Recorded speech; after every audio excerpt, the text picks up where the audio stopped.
حديث لا يسناقرون نبيات صلى الله عليه وسلم من قالوا من ترك صلاة العصر حبط عمله ولا يحبط العمل إلا بالكفر لقوله سبحانه وتعالى ولو أشركوا لحبط عنهم ما كانوا يعملون وقوله سبحانه وتعالى إن أشركت ليحبطن عملك ولتكونن من الخاسرين نبيات صلى الله عليه وسلم من قالوا يعاصر صلاة يتوسوا برقتم سراو كله يتابسال الله سرام يتابسوا بمن هاتيات مكنياتنا بشركنا وينم بكفرنا ማስረጃ አላህ በቁርአን ላይ ሲናገር ወለው አሽረኩ ለሐቢጠ ዐንሁም ማ ካኑ ያዕመሉን አለ።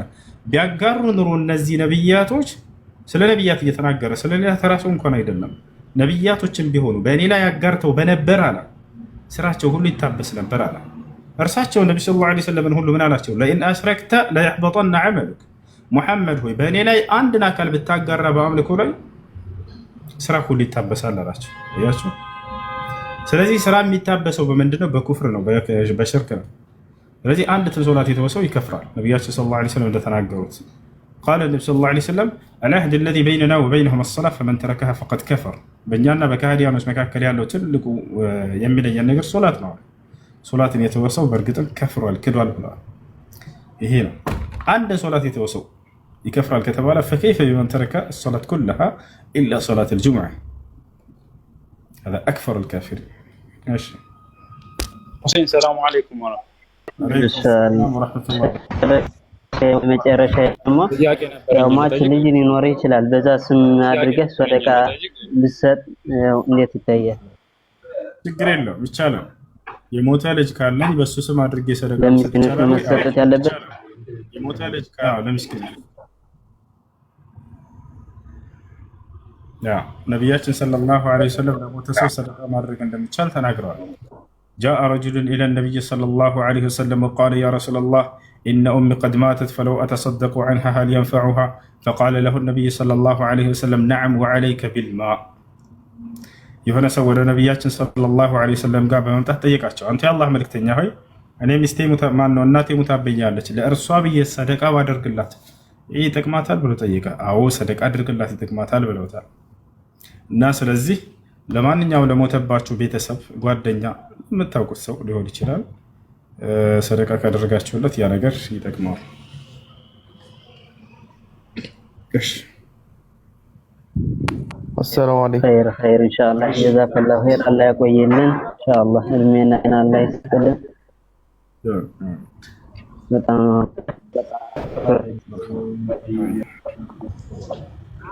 حسين السلام عليكم. ወአለይኩም ሰላም። ጥያቄ ነበረኝ። እሺ ጥያቄ ምንድን ነው? የነብዩ አደምና የኢብሊስ ነበረ። ምን አልከኝ? ነብዩላህ አደምና ኢብሊስ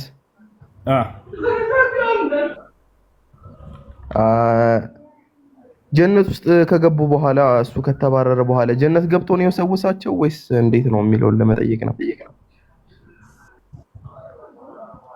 እሺ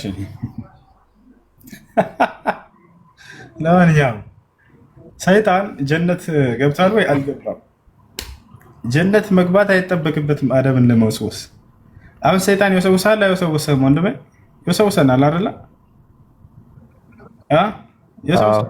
አዎ የግዴታ አንተ ስር መጥቶ መቀመጥ ይጠበቅበታል? አይጠበቅበትም። አየህ አይደለ? ከዚህ በፊት አንድ ክርስቲያን ልጅ ይህን ጥያቄ ጠየቀኝ። ታስታውስ ከሆነ ላይፍ ላይ ነው። አዳምና ሔዋንን ሰይጣን የወሰወሰው ብላችሁ ታምናላችሁ አለ። አዎ ታዲያ እንዴት ነው ገነት ውስጥ ገብቶ የወሰወሳቸው ብሎ ጠየቀ። የግዴታ ገነት ውስጥ መግባት አይጠበቅበትም፣ ባለበት ሆኖ መወስወስ ይችላል አልኩት። ከዛ ጥያቄ ጠየቅኩት። ሰይጣን አይሰውሰህም ለኃጢአት አልኩት። ይወሰውሰኛል አለ። ነገር ግን የት ነው ያለው አልኩት። በሲኦል ነው የሚገኘው አለ። ተመልከቱ፣ ይወሰውሰናል ብላ ያምናሉ። የግዴታ አንተ ጋር መኖር አይጠበቅበትም ሰይጣን። ገብቶሃል አይደል? አላህ በቁርአን ላይ ተናግሯል ወይ? ማስረጃ አለው ወይ ለዚህ ንግግርህ ከተባለ አዎ። አላህ በቁርአን ላይ ሲናገር ኢነሁ የራኩም ሁወ ወቀቢሉሁ ሚን ሐይሱ ላ ተረውነሁም ይላል። እንዳውም እንደሚወሰውስ ከተናገረ በኋላ ያወሳወሰውን ሁኔታ ተናግሯል። የአደምና የሐዋንም አንስቶ በዚያው ማለት ነው። አደምና ሐዋን እንደወሰወሳቸው ከገለጸ በኋላ አላህ ሱብሓነሁ ወተዓላ በሱረቱል አዕራፍ ላይ ያ በኒ አደም ላ የፍቲነነኩም ሸይጣን አለን። ቀጥሎኛል እናንተ የአደም ልጆች ሆይ ሰይጣን እናንተንም እንዳይፈትናችሁ እንዳይወሰውሳችሁ ከማ አኽረጀ አበወይኩም ሚነል ጀና ሁለት ወላጆቻችሁን ከጀነት እንዳባረራቸው ሁሉ አለ። የንዚዑ ዐንሁማ ሊባሰሁማ የለበሱትን ልብስ ከእነርሱም ነጠቃቸው አለ። ያ ማለት በእርሱ በወሰወሳቸው ኃጢአት ምክንያት ልብሳቸውን ተነጠቁ ለማለት ነው እንጂ እሱ መጥቶ ልጥቅ አይደለም ያደረጋቸው። ሊዩሪየሁማ ሰውአቲሂማ ሀፍረት ገላቸው ነው ሊያሳያቸው ዘንድ። ወዲያውም አዩ ሀፍረት ገላቸው እንደነገጡ አደምና ሐዋ ኃጢአቱን በሰሩ ጊዜ በሰይጣን ጉትጎታ ምክንያት ልብሱ ከላያቸው ላይ ውልቅ ብሎ መሬት ወደቀ። ጸጋን ተነጠቁ በዚያው። ከዚህ አላህ ቀጥሎ ምን አለ? እንዴት እንደሚወሰውስ ሰይጣን ኢነሁ የራኩም ሁወ ወቀቢሉሁ ምን ሐይሱ ላ ተረውነሁም አለ። እርሱና ጭፍሮቹ እናንተ በማታዩባቸው ስፍራ ሆነው ያያችኋል አለ። የራሳቸውን ቦታ ይዘው ነው የሚወሰውሱት፣ አንተ እንዳውም በማታይባቸው ብሎ ተናገረ። ወታላ ስለዚህ የግዴታ እዛ መግባት አይጠበቅበትም፣ ባለበት ሆኖ ይወሰውሳል። እሺ እና ኢብሊስ አንድ ነው ግን? ኢብሊስ አንድ ነው፣ ነገር ግን ሰራዊቶች አሉት። ለዚህ ነው አላህ ሱብሓነሁ ወተዓላ ሁላ ጭፍሮቹ ብሎ ተናግሯል። ያውም ከጅኖች አፍንግጦ የሄደ የካደ ሁሉ ኃጢአትንና ክህደትን የሚሰራ ሁሉ የሰይጣን ሰራዊት ነው፣ የእርሱ አገልጋዮች ናቸው። እሺ እነሱም ይባላሉ ማለት ነው። የጅን ሰይጣናት እያለ ይጠራቸዋል። እሺ መቶበት ይችላሉ ግን? አዎ መቶበት ይችላሉ። እሱ ነው የመቶበት እድል የሌለው። እሱ እድልን አቃጥሏል። ኢብሊስ። ጅኖች ግን የመቶበት እድል አላቸው። ልክ እንደ ሰው ናቸው። ከሰውም እኮ የሰው ሰይጣን አለ አይደለ? ሰይጣን ብሎ ማለት የአላህን ትእዛዝ ያመፀ አካል ማለት ነው። ሸያጢን አልኢንስ ወልጂን ይላል አላህ ሱብሓነሁ ወተዓላ። የሰው ሰይጣንና የጅን ሰይጣን እያለ ይጠራል ነቢያትን የሚያስቸግሩ አካሎችን ሲገልጻቸው። ወከዛሊከ ጀዐልና ሊኩሊ ነቢይን ዐዱወን ሸያጢን አልኢንስ ወልጂን። የነቢያት ጠላት የሰው ሰይጣንና የጅን ሰይጣናት ብሎ ጠራቸው። ሰይጣን ብሎ ማለት አልኻሪጅ አን ጣዓቲላህ ከአላህ ትእዛዝ ያመፀ ማለት ነው። አላየህም? ሰውን ወደ ክህደትና ወደ ኃጢአት የሚጠራ ሰው የሰው ሰይጣን ይባላል። ልክ እንዲሁ ሰይጣንም ሰዎች ወደ ክህደትና ወደ ኃጢአት ስለሚጠራ ነው ሰይጣን የሚለው። ከጅኖችም የአላህ ትእዛዝ ሰዎችን ወደ አመፅ የሚጠራ የጅን ሰይጣን ይባላል።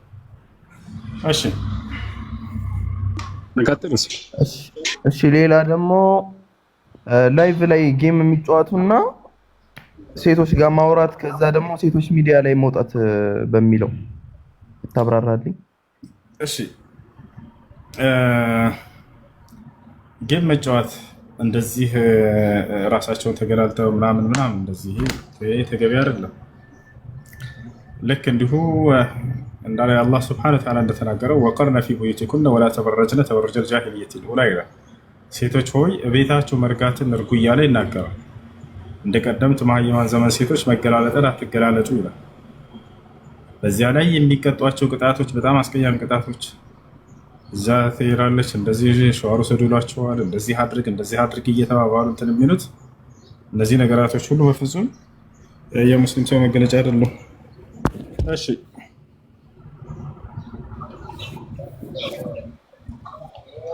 ሴት ልጅ ሚዲያ ላይ መውጣት ትችላለች? ወንድም ተናገርኩኝ። ሴት ልጅ እንደ በአደባባይ እንዳትገላለጭ ተብላለች በቁርአን ላይ ወቀርነ ፊ ቡዩቲኩነ ይላል። ሴቶች ሆይ ቤታችሁ እርጉ ወላ ተበረጅነ ተበረጅ እንደ ቀደምት መሃይማን ዘመን ሴቶች መገላለጠት አትገላለጡ ይላል። አይ ተሸፋፍነው እኮ ነው ያልኩ። ተሸፋፍነው ሴቶች ኖሮ የሚወጡበት ዓላማ ካለ የዛኔ ሊያስተምሩ ከሆነ ፊቷን ሸፍና ሸሪዓዊ እውቀት ካላት ሌሎችን መጥቀም የምትችልበት የእውቀት ዘርፍ ካለ ድምጿን ሳታለሳለስ ይህን መስፈርት ጠብቃ ማስተማር ትችላለች።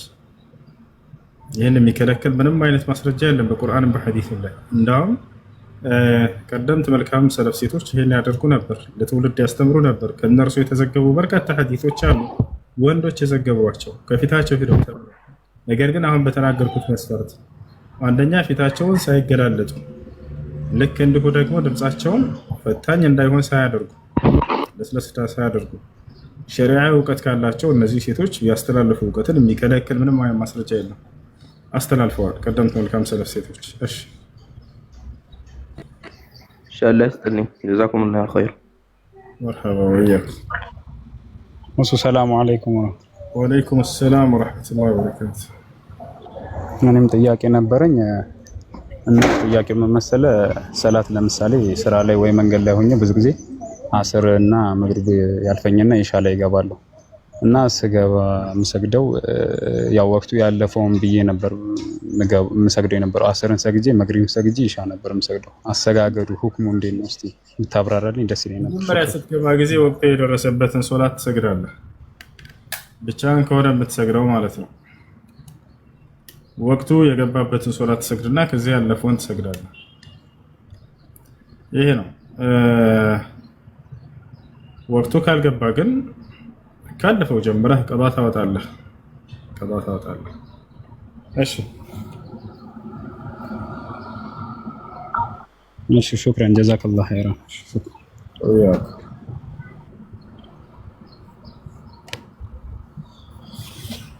ወቀርነ ፊ ቡዩቲኩም ኩሉ ለልመሳጅድ ነቢያችን ሰለላሁ ዐለይሂ ወሰለም ምን አሉ? በሀይድ ላይ ላለች ሴትና በጀናባ ላይ ላለ ሰው ወንድም ቢሆን ወደ መስጂድ መግባትን አልፈቅድም አሉ። ለጉባት ይቻላል። ለምሳሌ እቃ ረስቶ ከሆነ ወይ የሆነ ሰው ለመጥራት ምናምን ከሆነ ችግር የለውም፣ አስፈላጊና አስገዳጅ ለሆነ ጉዳይ። ነገር ግን ከዚያ ውጭ አይቻልም። ውጭ ላይ ሆኖ ማዳመጥ ይቻላል፣ ችግር የለውም። ግቢ ላይ ሊሆን ይችላል ምናምን፣ እዚያ ሄዶ ማዳመጥ ይቻላል። ውስጥ መግባት ግን ለወንድም ለሴትም በጀናባ ጊዜና በሀይድ ጊዜ ተከልክሏል። እሺ ገብቻለሁ። እና ምን ማድረግ ነው ያለብን? ሳታውቂ ከሆነ ወንጀል የለብሽም። አላህ በቁርአን ላይ ምን አለ? ፊ ሱረቲል አሕዛብ ላይ ወለይሰ ዐለይኩም ጁናሑን ፊማ አኽጠእቱም ቢሂ ወላኪን ማ ተዐመደት ቁሉቡኩም ወካነ አላሁ ገፉረን ረሒማ። ያ ሰላም። ወለይሰ ዐለይኩም ጁናሑን ፊማ አኽጠእቱም ቢሂ አላምላክ አላህ ባለማወቅ የሰራችሁት ስህተት ላይ ወንጀል የለባችሁም ማለት። ወላኪን ማ ተዐመደት ቁሉቡኩም ነገር ግን እያወቃችሁ ልባችሁ አስቦበት ሆን ብላችሁ የሰራችሁ ስህተት ነው ወንጀል ያለባችሁ አለ። ወካነ አላሁ ገፉረን ረሒማ እንዳዋውቃችሁም እንኳ ተሳስታችሁ ከሆነ ንስሐ አድርጉ እኔ መሐሪና አዛኝ ሆንኩኝ አምላክ ነኝና።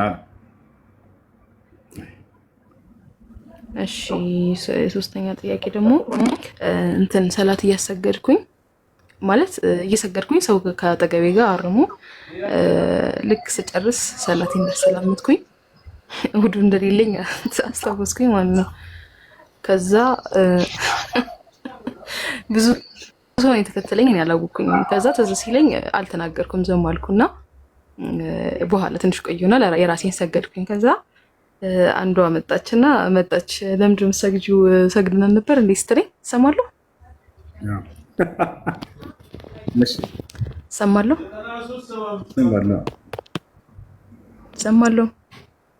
ይሰማል። ሁሱ አቤት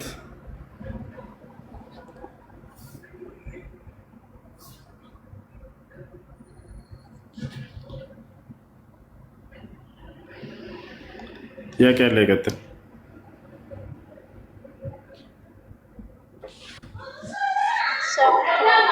ወአለይኩም ሰላም ወረሕመቱላሂ ወበረካቱህ።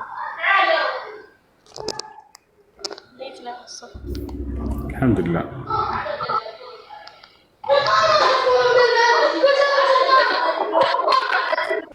ማን ነው? አልሐምዱሊላሂ ረቢል ዓለሚን አርረሕማን አርረሒም ማሊኪ የውሚዲን ኢያከ ነዕቡዱ ወኢያከ ነስተዒን ኢህዲና ሲራጠል ሙስተቂም ሲራጠል ለዚነ አንዐምተ ዐለይሂም ገይሪል መግዱቢ ዐለይሂም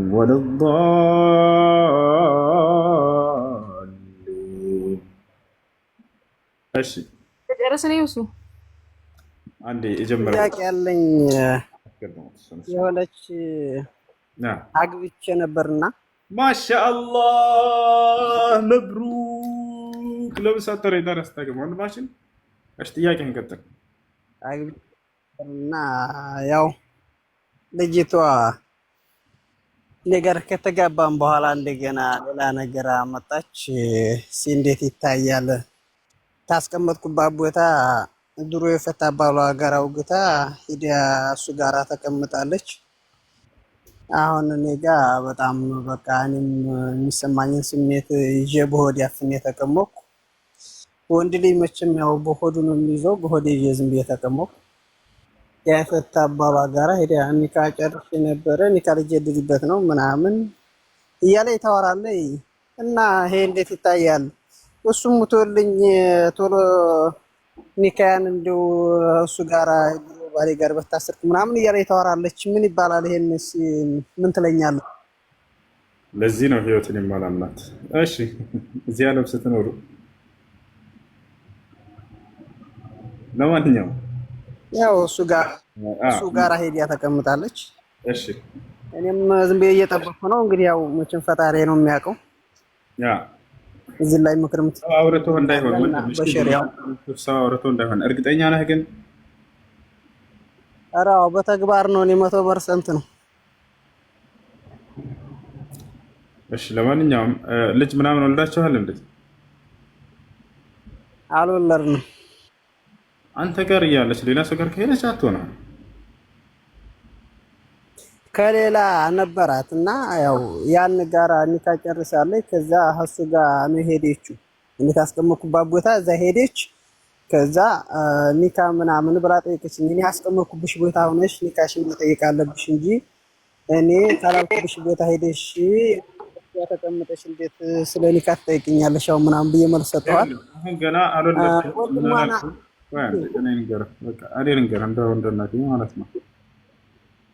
ወንድሟን 4 ጊዜ ሸሪያ ፍርድ ቤት የለም አንተም መታ ጠይቀህ ሰምቻት ነበረ። ጭራሽ ምን ብላ ነው የጠየቀችው? ከኔ ጋር ስትመጣ ሸሪያ ፍርድ ቤት ሄዳ 4 ጊዜ ጠየቀች። እሱ ከሌለ ምናምን ብለው መለሷት መሰለኝ። ወንድሟ እየሄደ ይመላለስ ነበረ። ያው አልሰካላትም መሰለኝ። እኔም ዝም ብዬ እያየሁ ነው። እና ይሄ ኒካ እንዴት ይታያል? እኔ ኒካውን ካላወረድኩኝ መውረድ አይችልም አይደል? አዎ ቅድም መታ የጠየቀችው ልጅ ነች እንዴ?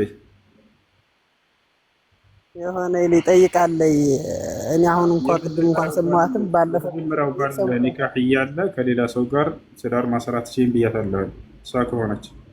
ስለዚህ አይደለም የመጀመሪያው ያንተ ኒካህ እያለ ከሌላ ሰው ጋር ሄዳ ኒካ ለማሰር የፈለገች ሴት ከሆነች አይቻልም። እሱ ከሆነ አይፈቀድም። ለማንኛውም አንተ እኔ ልንገርህ፣ አንተ በእርግጠኝነት ከአንተ ጋር ኒካህ እያላት ከመጀመሪያ ጓደኛዋ ጋር እንደሄደች ካወቅ እርግጠኛ ከሆንክ በቃ አትሆንም። ነገሩን እዚህ አቋርጠው። በተለይ ገና አልወለዳችሁም ምናምን ገና ህይወትን መጀመር ላይ ናቸው። ሌላ ነገር ውስጥ ምናምን ሳትገቡ ብትተው ነው የሚሻለው። በቃ ተው፣ ይሄን ነገር ፍታው። ለአንተ የምትሆነህ በቃ አላህን የምትፈራ ከሌላ ሰው ጋር ግንኙነት የሌላት መልካም ልጅን ፈልገህ አግባ። እንደሱ ይሻላል። ወደፊት ምናልባት አንተም ወንድ ልጅ ነህ የሆነ ቦታ ላይ ልክ እንዲሁ በድጋሚ ስትሄድ ምናምን ካየህ ከዚያ ሰው ጋር መገናኘት መገዳደል ሁሉ ሊመጣ ይችላል፣ አይታወቅም። ስለዚህ ይሄን ነገር አቋርጠው ነገር ማጓት ከዚህ በኋላ የሚሆነው ማለት ነው መተማመን የማይኖር የትዳር ደግሞ ዋናው መሰረት መተማመን ነው። ገብቶሃል አይደለ? አታምናትም አንተ ከዚህ በኋላ እሷ ወንዱ የዛ ወንድ ጋር እንደሄደች እርግጠኛ ከሆንክ ማለት ነው። ገብቶሃል? ስለዚህ ይቅርብህ ይሄ ነገር አቋርጠው እዚሁ ጋር ግን እኔ ዙሮ ቢቀመጥ ምን ችግር አለው? በራሴ ባስቀምጠው እኔ ተጠያቂ ሆናለሁ። ባስቀምጠው ማለት ምሳሌ አሁን እኔ ኒካዋን ባላወርድ እንዳለ በእኔ ኒካ ብትቀመጥ ዝም ብላ ታጉራ ትቀመጣለህ። እኔም ያው በራሴ አስተሳሰብ ያስኩትን ይዤ እቀመጣለሁ። ሰውየውን እስከማስ አይደለም አንተ ካልፈለግካት በእኔ ኒካ ስራ አስቀምጫት በቃ ሁልጊዜ ትቀመጣታለች። ይሄ አይሆንም። በቃ እቺ ልጅ ተሳሳተች አይደለ? ለአንተም አትሆንም። አንተም ተዋትና ኒካሁን አውረድላት በሐላል መንገድ። ከዚያ ከሰው ጋር መቀጠል ፈልጋ ከሆነ ፍታት። አንተ ያንተ ኒካህ እያለ ከሌላ ሰው ጋር እየሄደች ስትገናኝ ግን ወንጀለኛ ነው የምትሆነው እሷ። ለዚህ ወንጀል ደግሞ ምክንያት እየሆንካት ነው አንተ ይሄን ነገር በቃ ፍታውና ተው። ካልፈለግካት የራስህን ህይወት መስረት ጀምር አንተ። ከዚያ እሷን ዳዕዋ አድርግላት፣ መከራት ከቻልክ። ከቻልክ ምከራት በሐላል መንገድ አድርጊ፣ ኒካሽን አውርቼልሻለሁ ምናምን ብለህ እንትን ብለህ አንተ እቺ አትሆንም። እንዳጠቃላይ ተዋት። ግን ሰውየውን የሆነ ነገር ባደርገው አላህ ይጠይቀኛል። በሚስት አይነቱ ሌላ ነገር አለ፣ ሌላ ነገር ውስጥ ትገባላችሁ። እናንተ ህይወትህን ጀምር። ዞሮ በስታላህ ይሄ ነገር መጥፎ ይሆንብኛል ለኔ። የአንድ ሀገር ሰው ነው፣ የአንድ ሀገር ሰው ነው እኮ በቃ ይሄን ነገር እርሳው። ወንድም ህመሙ እንረዳለን፣ ወንድ ልጅ ነን ሁላችንም። ግን በቃ ለአንተ የሚሻለ ምንድን ነው? በቃ መልካም ሴት እንፈልግና አግባት።